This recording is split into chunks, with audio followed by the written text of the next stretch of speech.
snotty little bastard. Your Honor, I'd like to ask for a recess. I'd like an answer to the question, Judge. The court will wait for an answer. I'll answer the question. You want answers? I think I'm entitled. You want answers? I want the truth! You can't handle the truth! So we, we'll have to prepare for the next one. That, I'd say is, will get attention this time. I'd say is, will get attention this time. So I'm just thinking out loud here from things that I've studied, and obviously not an expert. Maybe this is we pretty much know at this point that this is gain of function, COVID and things like this, right? But nobody really knows how gain of function works, or where it stops, or how it, no layman really knows how it can mutate, or even the experts, I don't think a lot of them really understand. But I'm just saying that not even Dr. Tenpenny or like Judy Mikovits or whatever her name is, on the Alex Jones platform and things and other people's platforms, I'm not talking about that. I'm talking about, like, watch here, I'll play a clip. Like chains, like ropes. So that's why it's been called filamentous. There are actually kind of three viruses that we talk about here. Ebola has two, Sudan and Zaire. And then there's Marburg, which is considered the gentler sister of this family, although those who have survived her would not call her gentle. Okay, so as I mentioned before, the reservoir is the fruit bat. Now, most people think of a bat and they think, cute, fuzzy little bat, and it's a fruit bat. So it's... Remember the bat narrative? Is that a coinkydink? I don't think so. I don't know. But I really don't think so. So I'm not trying to blackpill here. But what hemorrhagic fever basically does is make you hemorrhage. From inside you bleed. And the mortality rates are not good. Like Marburg, which is what a lot of different,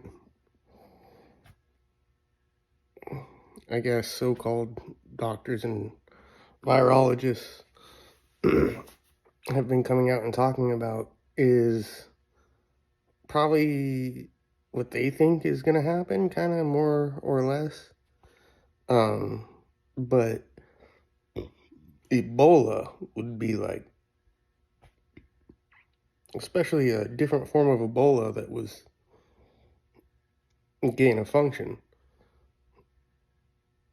And I'm not saying that COVID necessarily would translate to, would evolve to that, but we don't know what the fuck's going on right now. I'm just saying that could be a possibility. So I'll just shut up and let the rest of the clips run. I got one about Gaddafi too. Ladies and gentlemen, I got a call yesterday. An individual was in town and they wanted to meet with me that I know well. And they are a high-level manager in the TSA. And I went and met with them and had a cup of coffee with them.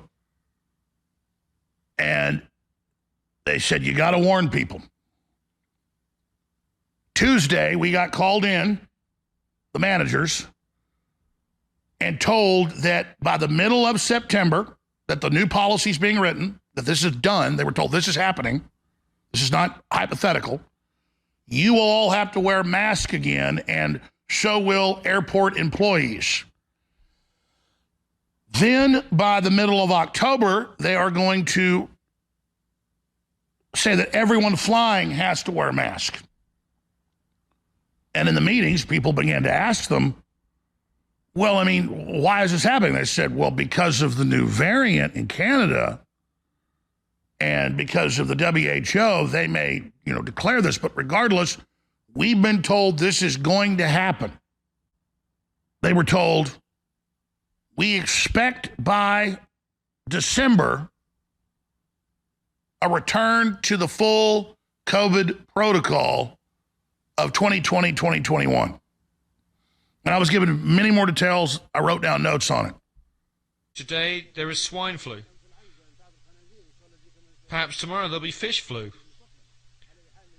Because sometimes we produce viruses by controlling them. It is a commercial business. Capitalist companies produce viruses so that they can generate and sell vaccinations. This is very shameful and poor ethics. Vaccinations and medicine should not be sold. In the Green Book, I maintain that medicines should not be sold or subject to commercialization. Medicines should be free of charge and vaccinations given free to children. But capitalist companies produce the viruses and vaccinations and want to make a profit. Why are they not free of charge? We should give them free of charge, not sell them. So, that is the land of unconfirmed. Yes, we came, we saw, he died. Did it have anything to do with your visit? No, I'm sure it did.